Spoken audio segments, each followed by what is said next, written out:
2700 भाग आहे ऊसाला. हं. आणि पश्चिम महाराष्ट्रामध्ये 3200-3400.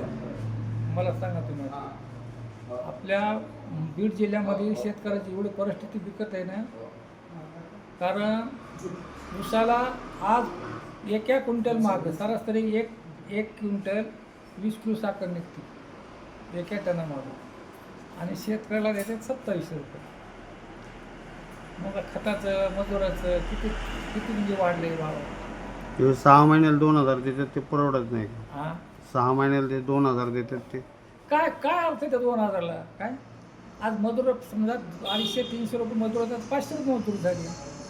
मग ते 2000चा काय फायदा काय शेतकऱ्याला. सगळं नुकसानच.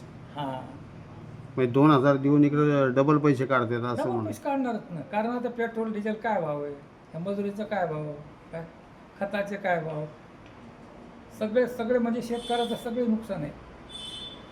आता आम्हाला एका बॅगला उसाला एका एकराला 3004 रुपये मजूर द्यावं लागते काय तोडण्यासाठी. हं. पुन्हा ती एंट्री वेगळीच. हं. लई नुकसान. ही शेतकऱ्यासारखी परिस्थिती बिकट कोणाचीच नाही. हे जे मोदी सरकार येऊन फायदा नाहीच आहे, नुकसान जास्त झालं का? हां, नुकसान जास्त झालं, फायदा काहीच नाही झाला. जे आहेत मोठे त्यांचाच फायदा झाला, कंपन्यांचा फायदा झाला, शेतकऱ्याचा काही झाला नाही.